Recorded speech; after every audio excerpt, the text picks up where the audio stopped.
समय या लिखते समय यूज करते हैं, जिसका नाम है feel like.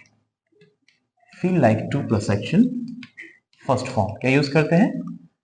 Feel like two plus action first form, जिसका मतलब है मन करना। तो जब आपको किसी चीज का, किसी काम को करने का मन करे, कोई एक्शन करने का मन करे, तो उसके लिए आप यूज करते हैं फील लाइक टू। ठीक है, जैसे अब आप कहना हो कि मुझे पढ़ने का मन करता है, I feel like to study. क्या कहेंगे? I feel like to study. मुझे सोने का मन कर रहा है, I am feeling like to sleep. I am feeling like to go to bed. आई बात समझ में? क्या बोलेंगे? I am feeling like to go to bed, I am feeling like to sleep. तो लेकिन इसमें एक कंडीशन जो बन रही है, क्या बन रही है? मन करने की। किसकी? मन करने की। सेम कंडीशन वही है, मन करने में। जो ये फील लाइक जो फ्रेज है, फील लाइक टू, इसमें फील जो वर्ड है ये एक एक्शन वर्ड है। वैसे तो यहाँ पर अलग अलग आप एज एन एडवर्ब भी यूज कर सकते हो, ग्रामर में एज एन एडजेक्टिव भी यूज कर सकते हो, लेकिन फिलहाल अगर आप इसे एक एक्शन वर्ड मान के चलो तो ये अपने आप को 5 फॉर्म्स में कन्वर्ट कर लेगा, जिसमें आप देखोगे पहला फॉर्म विच इज फील, दूसरा फेल्ट, तीसरा फेल्ट, चौथा फीलिंग और पांचवा फील्स, है ना, जो कि प्रेजेंट इंडेफिनिट के डू डज की कंडीशन में अप्लाई होता है। डज की जगह पर हम फील्स यूज करेंगे, एस और एस लगाएंगे, और जहां पर डू है वहां पर फर्स्ट फॉर्म का यूज करेंगे। तो हम ये देख रहे हैं कि ये अपने आप को 5 फॉर्म्स में कन्वर्ट कर ले रहा है। इसका मतलब ये हुआ कि इसे आप किसी भी टेंस में बिल्कुल सेट कर सकते हो, किसी भी सिचुएशन में सेट कर सकते हो, है ना। जैसे मैंने कहा, अगर ये कहा कि उसका मन कर रहा होगा, उसका आने का मन कर रहा होगा, फॉर एग्जाम्पल, तो आप ऐसे में क्या यूज करोगे? तो ये कौन सा सेंटेंस है? पहली बात तो ये कौन सा सेंटेंस है, किस टेंस का है, ये कंफर्म करना जरूरी है। तो उसका आने का मन कर रहा होगा, कौन सा टेंस है?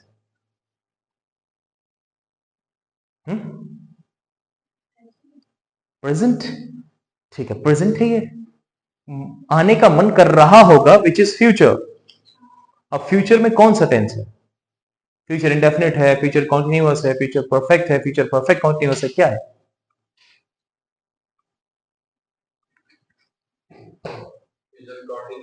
कॉन्टिन्यूअस है। हाँ, वेरी गुड। उसका आने का मन कर रहा होगा इज फ्यूचर कॉन्टिन्यूअस, है ना, है कि नहीं? ठीक है, अब ऐसे केस में क्या यूज करते हैं हम? विल बी और शैल बी, है ना। क्या यूज करते हैं? विल बी और shall be plus action ING, ये तो यूज करते हैं, ये तो यूज करते हैं। अब ऐसे में क्या यूज करेंगे? देखो, फॉर एग्जाम्पल हमने कहा he will be feeling like to come. उसका आने का मन कर रहा होगा, उसका खाने का मन कर रहा होगा, he will be feeling like to. समझ गए? तो ये है सेंटेंसेस कुछ ऐसे जिसे एडवांस सेंटेंसेस कहते हैं, या रेडीमेड सेंटेंसेस कहते हैं, जो बन जाते हैं, जो फ्रेजल के साथ यूज होते हैं। कुछ कह रहे हो? जो यूज करते हैं, ठीक है। वहीं दूसरी तरफ फील लाइक का मतलब हो गया मन करना। क्या मतलब हो गया? मन करना। दूसरी तरफ अगर आप किसी चीज के शौकीन होते हो, जैसे मैं गाने का शौकीन हूं, मैं लिखने का शौकीन हूं, मैं घूमने का शौकीन हूं, तो जो शौकीन वर्ड होता है इसके लिए हम यूज करते हैं फॉन्ड ऑफ। क्या यूज करते हैं? Fond of. और जहां पे भी ऑफ आता है, मैक्सिमम केसेस में ऑफ के साथ एक्शन की आईएनजी यूज करते हैं। क्या यूज करते हैं? एक्शन की आईएनजी फॉर्म यूज करते हैं। तो जैसे फॉन्ड ऑफ हमने देखा, अब फॉन्ड ऑफ के साथ कंडीशन ये है कि जैसे आई एम फॉन्ड ऑफ सिंगिंग, मैं गाने का शौकीन हूं, मैं लिखने का शौकीन हूं, I am fond of writing, मैं घूमने का शौकीन हूं, I am fond of travelling. आई वो समझ में? तो ये सब जो वर्ड्स हैं क्या करते हैं, ये फ्रेजेस क्या करते हैं, आपके कम्युनिकेशन को बेटर बनाते हैं, बेहतर बनाते हैं। एक ऐसे शब्द देते हैं जहां से आपके इंग्लिश कम्युनिकेशन जो स्किल है वो बेहतर लगने लगती है, और आप भी बोलने में कंफर्टेबल फील करने लगते हो। आपको फिर ये हर जगह पे लाइक नहीं यूज करना पड़ता। जैसे आई लाइक टू प्ले, मुझे खेलना पसंद है। आप शौकीन हो ये नहीं बता रहे, आपको पसंद है आप ये बता रहे, है ना। आपको खाना, आपको क्या खाने का शौक है आप ये नहीं बता रहे, आपको क्या खाना पसंद है ये बता रहे। आप समझ रहे हो? जैसे मैंने कहा मुझे घूमने का शौक है। अब घूमने का शौक है इज अ डिफरेंट थिंग, मुझे घूमना पसंद है इज अ डिफरेंट थिंग। आई वो समझ में? तो इसलिए हम मैक्सिमम केसेस में क्या करते हैं, कम्युनिकेशन स्किल्स में हम एक जैसे कॉमन वर्ड्स को यूज करते हैं, इसलिए डिफर कर पाना मुश्किल हो जाता है एक्चुअली आप कहना क्या चाह रहे हो। आपका जो एग्जैक्ट वर्ड्स होते हैं वो समझ में नहीं आते अकॉर्डिंग टू योर फीलिंग्स, जैसा आप महसूस कर रहे होते बोलने के लिए। और ऐसे केस में सही वर्ड का चुनाव होना बहुत जरूरी है। जहां पे पसंद की बात है वहां पसंद, जहां पे शौक की बात है वहां पे शौक। आई बात समझ में? ठीक है, चलो। तो फाउंड ऑफ के साथ केस क्या है कि फाउंड ऑफ के साथ एक्शन की आईएनजी यूज करते हैं। ठीक है, जैसे आई एम फॉन्ड ऑफ राइटिंग, मैं लिखने का शौकीन। आई am fond of singing, he was fond of, जो भी हो सकता है कोई भी, जैसे playing cricket, he was fond of playing cricket, वो खेलने का शौकीन था, क्रिकेट खेलने का शौकीन था, वो घूमने का शौकीन था, तो क्या बोलेंगे, he was fond of travelling. ठीक है, वो गाने का शौकीन था, he was fond of singing, है ना? समझ रहे हो? आई बात समझ में? अच्छा, अगर यही कह दे फ्यूचर में तो कि वो गाने का शौकीन रहा होगा, he will B fond of.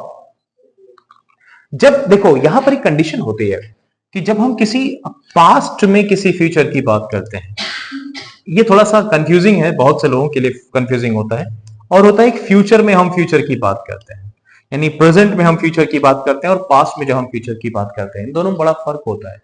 जो हम पास्ट के फ्यूचर की बात करते हैं उसमें हम यूज करते हैं वुड और शुड अकॉर्डिंगली। ठीक है, जब हम फ्यूचर के यानी प्रेजेंट में फ्यूचर की बात करते हैं तो हम उसमें यूज करते हैं विल और शैल।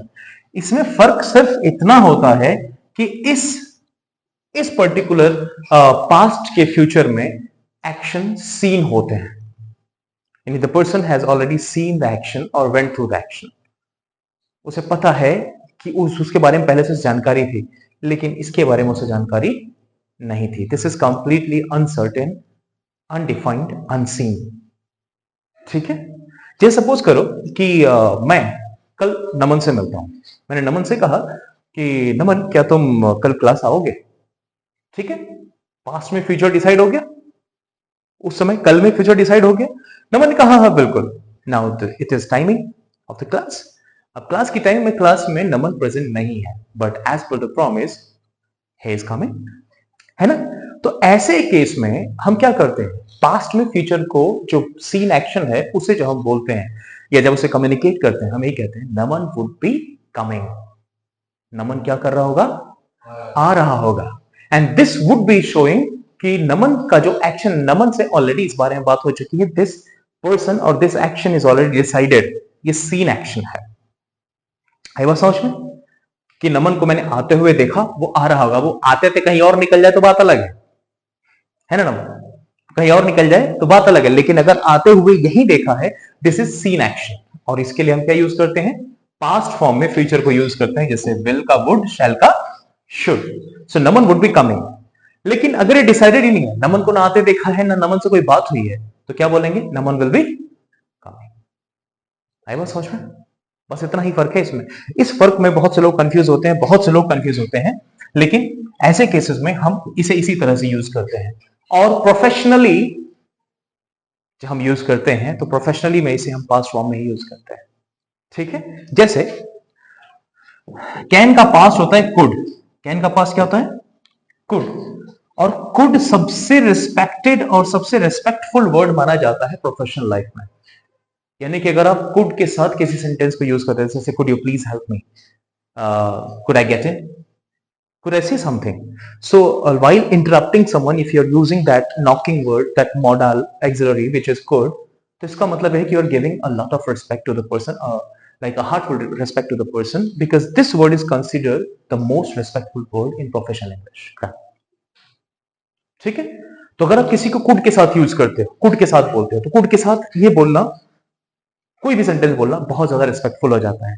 कैन जब आप यूज करते हो, फॉर एग्जाम्पल आपने कहा कैन आई हेल्प यू, तो इसका मतलब आप फ्रेंडली बात कर रहे हो किसी से, या कोई जैसे आप अपने हाँ उम्र के या किसी से यूं ही फ्रेंडली बात कर रहे हो, आप सीनियरिटी नहीं दिखा रहे हो, आप चीजें नहीं दिखा रहे, ये कम्युनिकेशन शो करती है, ये लैंग्वेज शो करती है आपकी। जैसे हिंदी में बात करते हैं, मैं आपसे बात कर रहा हूं, मैं तुमसे बात कर रहा हूं, मैं तुझसे बात कर रहा हूं, डिफरेंस राइट? अगर मैं तुमसे कहता हूं मैं तुमसे बात कर रहा हूं, तो डिफरेंस है। मैं तुझसे बात कर रहा हूं, डिफरेंस है। मैंने कहा मैं आपसे बात कर रहा हूं, फर्क समझ में आया, है ना। अच्छा, मैं उनसे बात कर रहा था, मैं उससे बात कर रहा था, दोनों में फर्क आया, बात समझ में आई? तो भाषा वो चीज है जो दिखाती है the way of talking, the way of giving respect to someone, कि आप एक्चुअली में कैसे इंसान की बात कर रहे हैं, आप उसकी रिस्पेक्ट करते भी हो या नहीं। तो ये भाषा बताते हैं, आई वो समझ में। तो भाषा ही बताती है कि आप किसी की इज्जत करते हो या नहीं। ठीक है, अच्छा। अब जैसे आगरा वगैरह जैसे इन इलाकों में, मेरे आगरा वगैरह जैसे इलाकों में एक बार मैं आगरा गया हुआ था, ऐसे ही बहुत समय पहले की बात कर रहा हूँ। तो वहां पर एक मेरा दोस्त का भाई रहता था। तो पर्टिकुलरली क्या हुआ, उसने क्या बोला कि मैंने पापा से कहा, पापा तू मुझसे ये बात मत कर। मैंने कहा पापा तू ये बात मत कर। तो सी, कुछ ऐसी जगहों पर जहां पर ऐसी भाषाएं बोली जाती है वहां के लिए बहुत कॉमन है। जैसे पहाड़ों में तुम कहना बड़ा कॉमन है, यहाँ प्यार से लोग तुम कहते हैं, ठीक है। लेकिन आप जैसे अगर प्रोफेशनल लाइफ में देखोगे, जब प्रोफेशनली देखोगे, तो प्रोफेशनली तुम कहना, तू कहना रिस्पेक्टफुल नहीं माना जाता। आप समझ रहे हैं, क्योंकि भाषाई तौर पर इसे डिफर किया गया है, बहुत तरीके से डिफर किया गया है। जैसे राजशाही भाषा में कई जगह पर जैसे हम शब्दों का यूज करते हैं। जैसे हम आपसे ये कहना चाहते हैं, हम, वो लिखते भी हम हैं, इंग्लिश में भी वी ही लिखते हैं, आप समझ